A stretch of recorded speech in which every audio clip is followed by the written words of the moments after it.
There's something captivating about Voices of the Void. It's a game that thrives on isolation, mystery, and the ever-present sense that something is watching you. A slow burn of paranoia wrapped in a world where every shadow and every signal might mean something more. From its cryptic storytellings to its bizarre entities, Voices of the Void is a game that rewards curiosity with every discovery, every anomaly, and every hidden detail that builds up the unsettling universe that Eternitydev has crafted. The Eternitydev universe is filled with strange, terrifying, and mysterious beings, such as aliens, demons, and the unknown horror that lurks just beneath the surface of reality.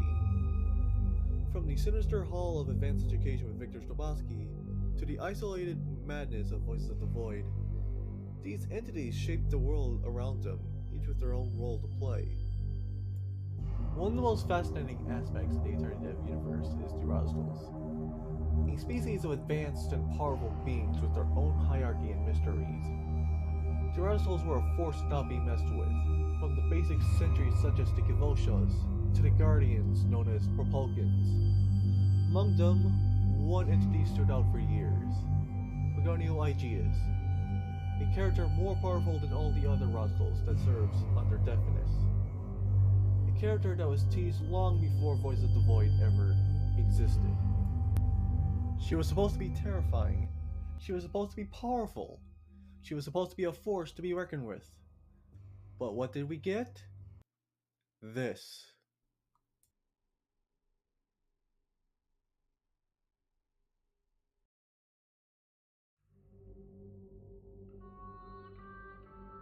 Pagonioplo-Igetis is the most disappointing character in all the Eternitydev universe.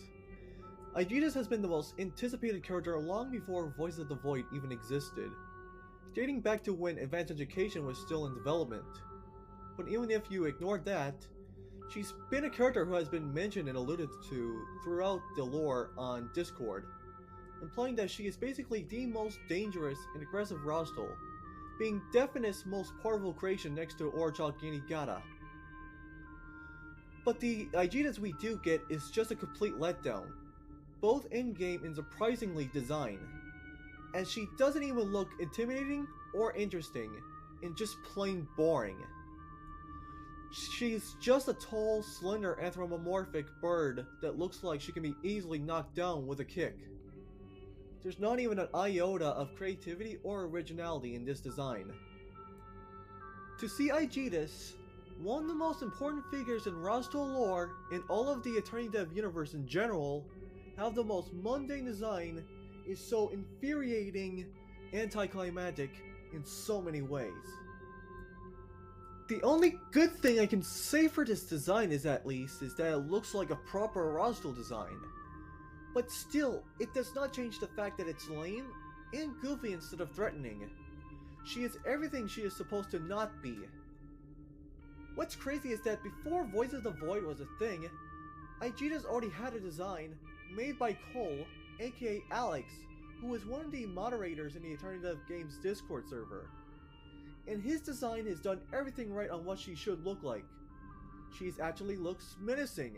She doesn't look weak or goofy. She looks cool and interesting. That's everything that the official design has failed. Why didn't Nose go more with this design? Fortunately, I'm not the only one that felt the same way about the boring design Igetis have. Other people have made their own takes in her design that is so much better than what she looks like in the actual game. And I will proudly show these fan arts and the people that made them.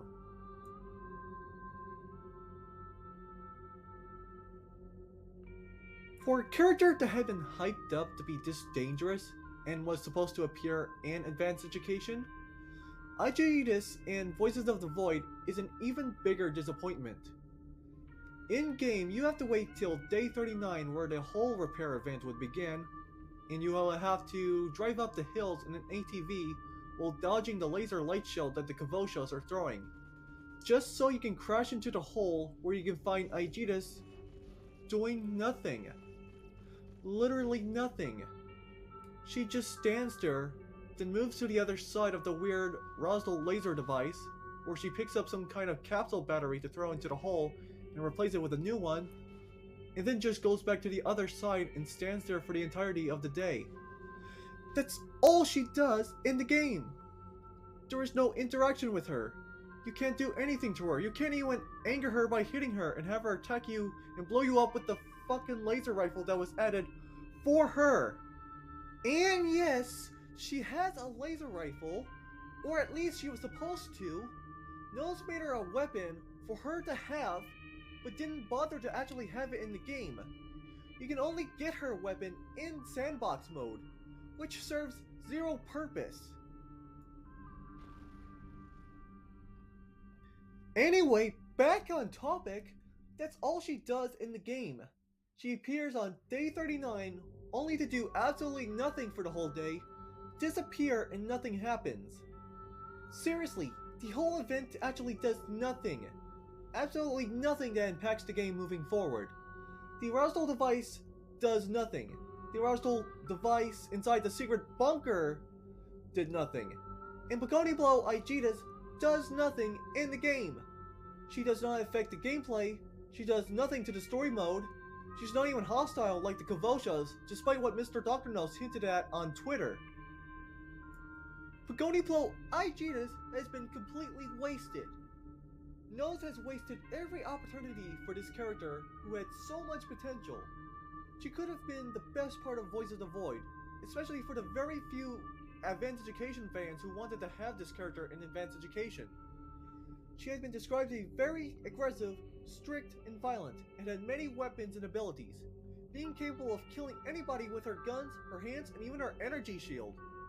She could have done so much more in the game. She could have been an actual character instead of a statue. She could have been either a boss fight like the fire tank or this abomination. Why is she not hostile? Why does she not attack you?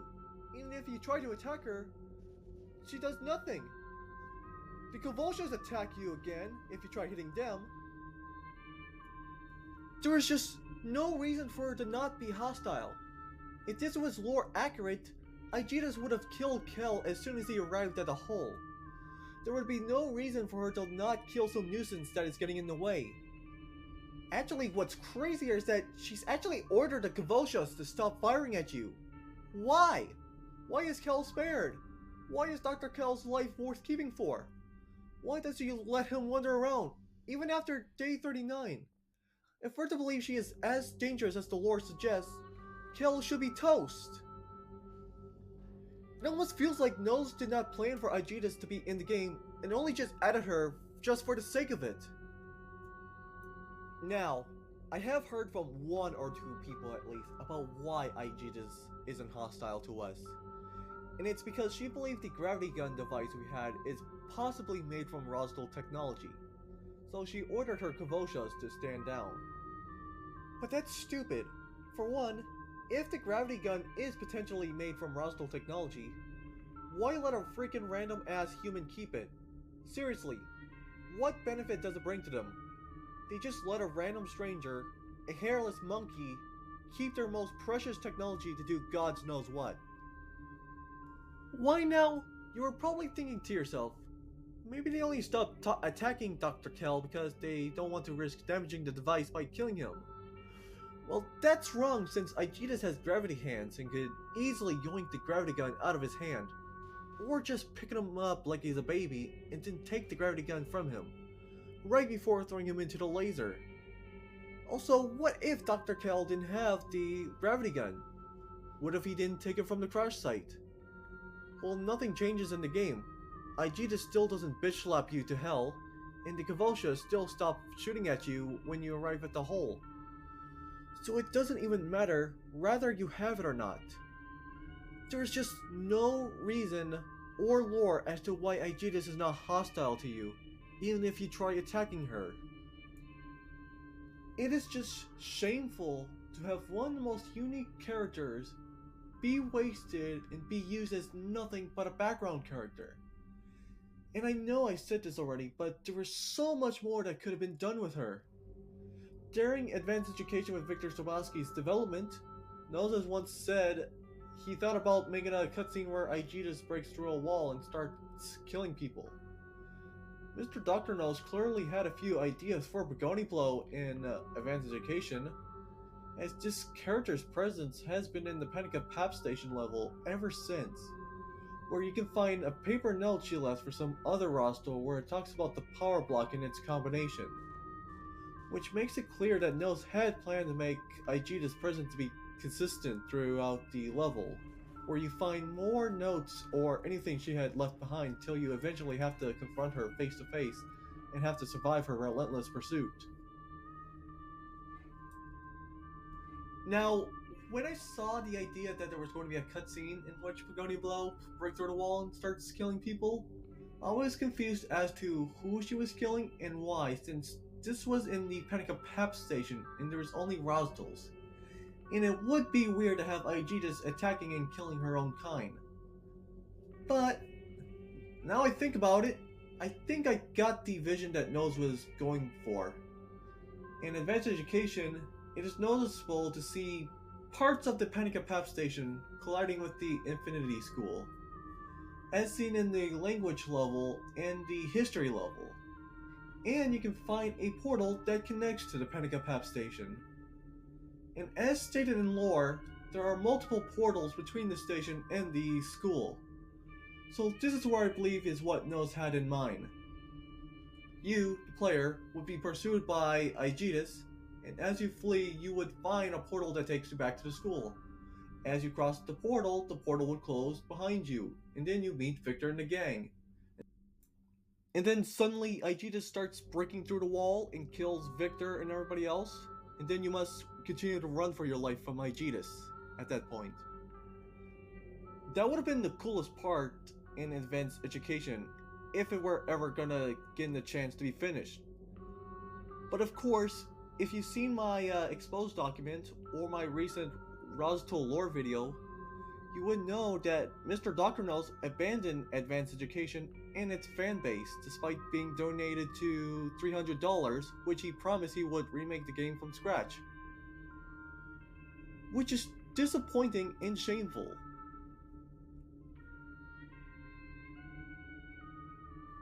With how poorly Igetis' whole presence has been handled in the game, here's how she could have been implanted properly to make her a more impactful and meaningful character in Voices of the Void. Instead of having her making her first and only presence on day 39, let's instead rewind back to day 36. At day 36, you could find a signal of the giant Rozital cube ship, and get a transmission of dialogues between two Rozitals speaking either in English or Greek, and have the dialogues either mention Igetis, or have the dialogue be from Igetis talking to another Rozital, maybe Definus himself, about going to Earth, doing something. That way the player will wonder who or what is talking or who Igetis is when getting the signal. On day 38, when the cube ship arrives, as it flies over you and your base and over the hills, have the ship suddenly stop and then emit some beam at the bottom, indicating the ship just deployed something. As time goes on, one by one outside of the map there will be a beacon of light that will appear in the sky. Finally, on day 39, Igetis will spawn outside of the map along with a pack of Kavosha and one Proskobos. Igetis will make her way to the hole, while the Kavoshas and the Proskobos will follow her. As they arrive, Igetis will tear off the fence, the Kavoshas will get into position, and the Proskobos will scout out the exterior, patrolling in a loop, sniping any entities it sees. Suddenly, a large pink laser will then appear at the hole, which is where the laser device will then spawn, and Igetis will start tinkering with it like she did originally. Now here's how the player must play this out. In this event, there is more danger now than originally were, as you now have to sneak by a Proskobos that is patrolling the rim. The Proskobos won't be that much of a problem, as you can just wait it out till it walks past and you can drive it into the area, where you then must avoid the Kavoshas. As you reach the hole, it will play as it originally did, except if you attack Igetis, she will kill you by throwing you into the laser. Now, I know I complained earlier that Igetis not attacking the player is out of character, but here's how a proper lore reason for this that keeps her in character. Back at day 33, when the Protogen horde will spawn, if you were to let them scan you without any trouble, this will give you a positive reputation boost for the Rozitals. Getting scanned will let Deafness be aware of your presence in the area and be like, Damn! This guy is chill. Hey, Igetis! Don't kill this guy when you're on Earth, okay? Igetis respect greatly and will listen to what Deafness say. So this will make Igetis be passive toward the player. As you arrive at the hole, Igetis will spot you and recognize you as the human that Deafness like, and will order Kavosha and the Protogen to cease fire unless provoked. But what if you didn't get scanned by the Protogen? Well, if you didn't get scanned, Deafness would not know about you and would not tell Igetis to not kill you. So if you were going to the hole, Igetis will spot you and snipe you off with her laser rifle. After a while on day 39, the laser device will then shut off, and Igetis, along with the other Rozitals, will then leave the hole and begin exploring the map, going to certain places like the crashed Rozital ship, the Stonehenge site, and the Ariral camp, where the Rozitals will interact with the Arials. You can actually observe their interaction, but only from a distance. Approaching them will interrupt the interaction, and the Rozitals will leave the camp. After that, the Rozitals will then move on and will head to the edge of the map, where they will then disappear. But this won't be the last you will see Igetis, as in-game days goes by where you are being stalked and harassed by the Greys. The beacons outside of the map will deactivate one by one, deactivated by Igetis and her team. And finally, at day 47, where the Ariral camp is under assault by the Greys, Igetis and the Rozitals will be there fighting side by side with the Arials.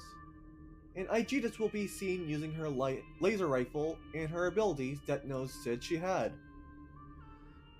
After all the cyborg boars and fire tanks are destroyed, Igetis and the Rozitals will then leave for good, where they will go back to the hole, and then the pink laser will appear one last time, where it will pick up Igetis and the Rozitals and the laser device. This is where Igetis' arcs will end. A much more satisfying conclusion that should have been done if Nose actually gave a damn for. Or we can go the lazy route and have Nose write off that this character isn't Igetis. It is so unfortunate that the community will never know what made her cool and special. Only a few people know about Igetis and her lore and what she was supposed to be.